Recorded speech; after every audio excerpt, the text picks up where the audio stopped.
expresión corporal del siglo XIX, periodo más conocido como emancipación de los pueblos, de los cuales salen tres periodos: industrialización, democratización y nacionalismo. La revolución industrial con transformaciones económicas y también industriales. En el ámbito económico está basada en el trabajo manual, que se reemplazó por máquinas e industrias. Debido a esto se realizó la emigración campo-ciudad. En el ámbito social, la vida se caracterizó en un proletariado urbano, teniendo una pésima forma de vivir, viviendas precarias y sin higiene, dando trabajo a niños, mujeres y hombres. Para esto no había protección legal. Después de las grandes revoluciones se implantó un proceso de nacionalismo, donde se separaron grandes imperios y se crearon nuevas naciones. En el siglo XIX, Manet de Birat, Schopenhauer, Feuerbach, Nietzsche y Bergson fueron los que dieron inicio a la filosofía del cuerpo, teniendo otra perspectiva, poniéndole mayor atención, detenimiento y profundidad. Manet fue el primer filósofo en estudiar la sensibilidad interoceptiva, considerándose como el padre del existencialismo. Él toma conciencia del yo. Schopenhauer, el cuerpo es un objeto inmediato, mientras que en el mundo externo es un objeto inmediato. Feuerbach cree que el ser humano es sensible en su totalidad de sus relaciones y necesidades materiales. Nietzsche defendió al cuerpo humano frente al alma. Bergson dice con sus propias palabras: hay una imagen que traspasa a todas las demás, en cuanto que yo las conozco no solo por fuera, mediante las percepciones, más bien por dentro, mediante las afecciones del cuerpo. En este siglo, la educación física tomó un impulso definitivo para incorporarse en el currículum educativo. Desde 1800 aparecen 4 diferentes zonas que demuestran la forma de encarar los ejercicios físicos. Estas son gimnasia alemana, gimnasia sueca, gimnasia francesa y el deporte inglés. Desde la perspectiva de la expresión corporal, cabe destacar las siguientes 4 clasificaciones de la gimnasia según Per Ehrlich, que serían la gimnasia pedagógica básica, gimnasia militar, gimnasia médica y ortopédica y la gimnasia estética. Se le hace hincapié a esta última, ya que es la que vemos algún vestigio con las que más tarde será la expresión corporal. Como apunta Mill, es muy notable la gimnasia estética, ya que enseña a expresar una idea o sentimiento mediante posturas y movimientos dados. Desde principios del siglo XX, como así lo señala el filósofo Lenin Tralgo, tanto la economía como la sociedad en general se ve sometida a diversas transformaciones, de modo que la rigidez de ambos ámbitos se comienza a flexibilizar, haciendo posible el nacimiento de un ambiente de posibilidades que permitió el nacimiento de una batalla entre la expresión y la aceptación, que se fue expandiendo por todo el occidente encabezado por los jóvenes de la época. Es aquí cuando inicia el periodo de democratización, tanto así como del arte, cultura y educación.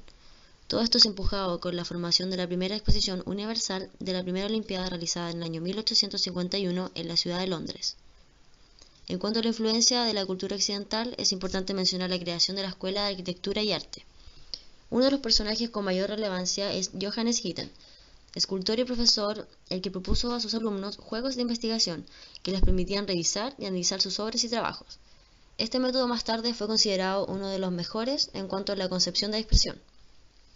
Otro personaje de importante relevancia es el psicoanalista Jacob Levy, quien introdujo en el área de la psicoterapia una técnica denominada psicodrama, que daba el valor al cuerpo como una fuente fundamental de energía y caja de resonancia de las emociones. Esta técnica de psicoterapia grupal consistía en la representación espontánea de la dramatización de los posibles problemas del paciente, siendo aquí el terapeuta como director de la escena.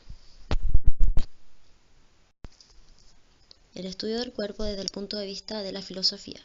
Cabe destacar que en este periodo fueron varios los filósofos quienes estudiaron la relación entre el cuerpo y mente. Uno de ellos fue Lenin Tralgo, quien interpreta el autoconocimiento como experiencia del propio cuerpo.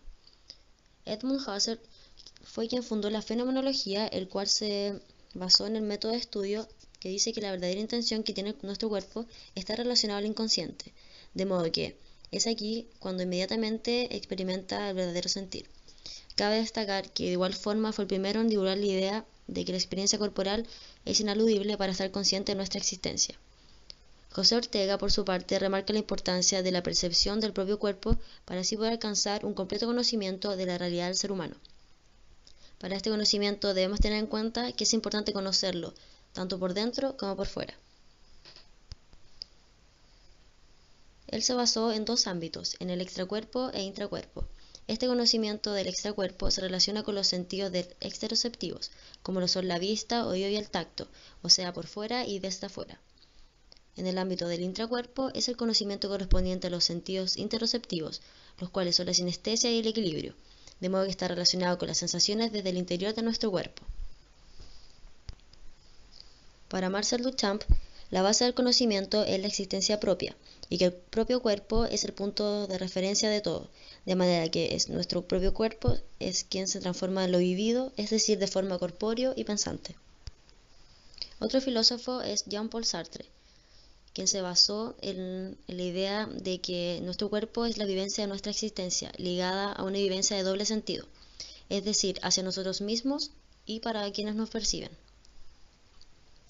Merleau-Ponty, para él, el cuerpo humano se produce una relación entre los aspectos biológicos y vivenciales. Además, insertó el concepto de conciencia encarnada como una existencia espacial y temporal, de modo que el cuerpo se manifiesta con una intencionalidad en el espacio en el que se autorrealiza y desarrolla, por lo que el cuerpo se expresa en una existencia a cada momento, no porque sea el acompañamiento exterior, sino por la que se realiza dentro de él. Finalmente tenemos a Paul Ricoeur, concibe al cuerpo como poder y voluntad, declara la entropía como la lectura del propio cuerpo y mente subjetivamente. La expresión corporal en la educación física en la primera mitad del siglo XX. Existieron tres focos gimnásticos desde la perspectiva de la educación física: la escuela alemana o movimiento del centro, la escuela sueca o movimiento del norte y la escuela francesa o movimiento del oeste. Dentro de la escuela alemana existen dos movimientos, una con una vertiente artística, rítmica y pedagógica, que sería la gimnasia moderna, y otro movimiento con una vertiente técnica pedagógica, que sería la gimnasia escolar natural austriaca. Podemos mencionar a dos exponentes de la escuela alemana, a la bailarina Loe Fuller, como la principal figura del arte coreográfico moderno, quien abandonó el tutú y los movimientos rígidos del ballet, y a la bailarina Isadora Duncan, esta última, bailarina autodidacta, quien rechazó el convencionalismo en el movimiento corporal y, al contrario, adoptó el baile como un medio para exteriorizar emociones y sentimientos. Loie Fuller, 1862 a 1928, en su performance Claro de Luna.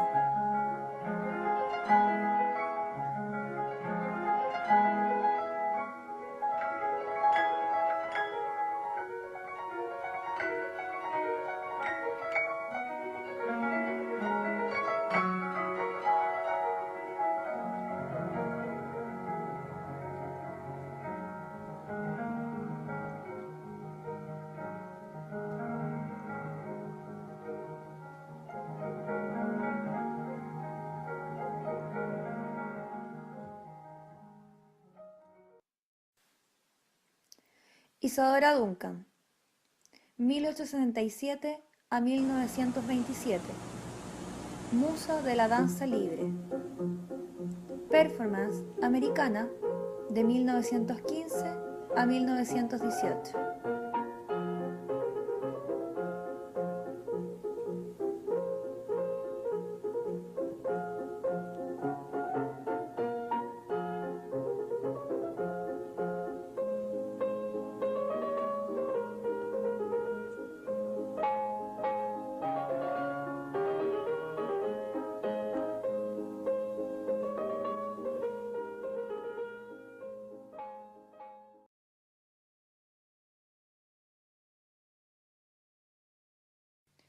Dentro de la escuela sueca existe el movimiento de técnica pedagógica científica, donde se reaccionó contra las formas exacerbadamente rudas y rígidas de la gimnasia militar, no adecuándose éstas a los movimientos corporales de infantes y mujeres, creándose por esta escuela una gimnasia más suave, libre y rítmica. Finalmente, dentro de la escuela francesa, encontramos el movimiento científico, técnico-pedagógico del método natural. Estas ideas influenciadas por Rousseau, reconociendo las actividades físicas del hombre primitivo que encontramos en las danzas, ejercicios de fantasía y las acrobacias. La expresión corporal en la segunda mitad del siglo XX. En esta etapa existen 4 tópicos que se enfocan a la expresión corporal. El primero es el deporte, donde encontramos a Thomas Arnold como el redescubridor y fundador del deporte moderno. Arnold, en 1828, llega a la escuela pública de rugby en Reino Unido como director, en la cual hace uso del deporte como método de enseñanza.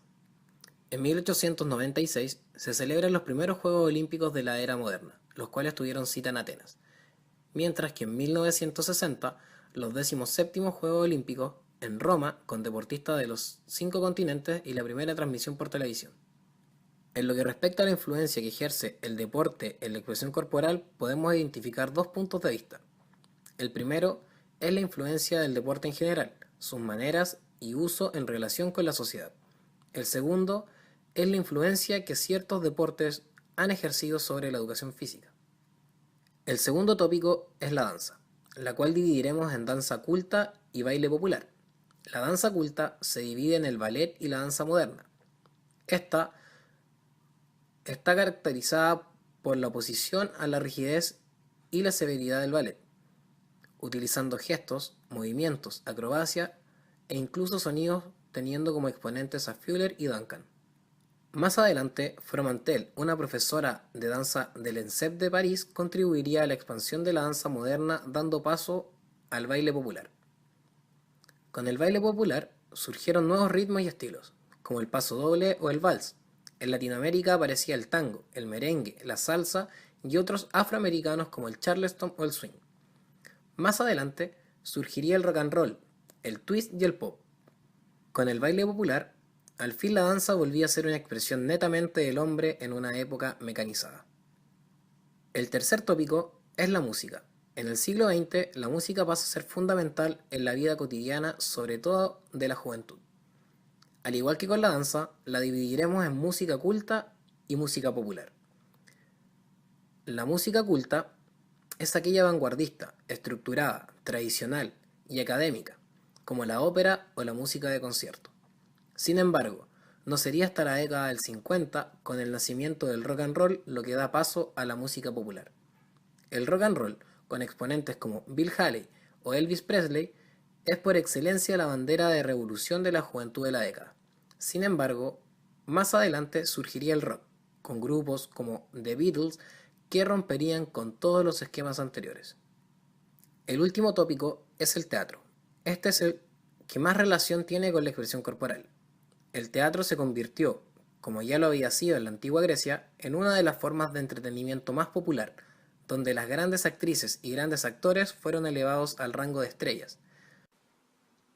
Muchas gracias, compañeros. Damos por finalizado la línea de tiempo de la expresión corporal en el siglo XIX y XX.